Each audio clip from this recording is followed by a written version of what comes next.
If there's anybody here with us in this little room with the flowers, If there are ghosts in the historic Daniel Webster house in Marshfield, can you light this light up to let us know you're here? this group, Mass Paranormal, is determined to make contact with them. You're in the attic right now. You probably remember this green light before. We've been here a few times. It won't harm you in any way. It's called a K2. That's Tracy, one of the leaders of our group, Saturday night, as we sat very quietly in the attic, trying to coax out some of the spirits who have reportedly been sighted in the home. Again, if it bothers you that we're in here in this bedroom, all you have to do is light that light up once, and we'll go to another room.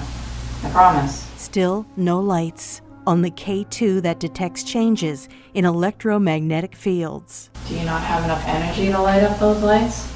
Tracy also takes lots of series of photos while we sit in the dark. Why do you take photos in a series of 3? It's like a book effect. So if you take the first picture, you may not see something, but there's always that chance that in the second or third picture you will see something. And it does happen quite often, and it's a very good way to take pictures when you're doing an investigation. A series of photos from another visit to the Webster house did produce some pictures that would seem to confirm this.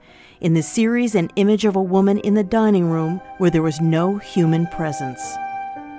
I asked first-time ghost hunter Anne Marie why she came. My whole life, I've always investigated. If I heard something strange, I went, I investigated, and I'm very empirically based. So the couple of times that I had an experience that I could not explain really led me to believe that there is so much more beyond what we can see, touch, and, well, and on some level feel. Chip is a machinist by trade, but that's not all he does. Do you also consider yourself psychic? That's honestly the kind of a loaded question. I would say that I'm just a medium. I can see, hear, and speak to spirits, basically. It's the best way to put it. Chip described to me what he says he sensed or saw while we were all in the attic. I heard you describing somebody. Who are you describing? His name is Fletcher. That's all that I know as far as a name. He's in a military uniform, and it's like an old military uniform with a blue jacket and a blue hat. And he's got a mustache.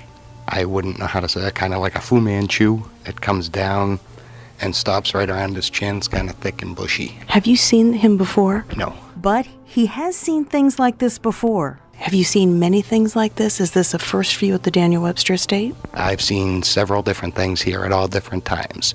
Some of them will actually tell you their names, some of them will not. I've come up with 4 separate names up here before. I've seen everything from slave children, it appeared to be anyways, young black children, an older black lady, a lady who I believe to be a teacher, and I want to say her name was Elizabeth. There was also several Indians that I've seen out on the grounds, and I've seen 3 guys in the basement that were basically soldiers, and they were talking about something to do with planning an attack. Now, I don't know who the attack was to be planned on. Have you always had this ability when you were a kid? Yes. One mysterious noise towards the end of the evening made everyone jump, but a ghostly apparition it was not. Ghost hunter Mitch said it was his stomach. He'd had a Cajun chicken sandwich for lunch. In Marshfield, at the historic Daniel Webster estate, Christine James, WATD News. If there's anybody here with us in this little room with the flowers, can you light this light up to let us know you're here?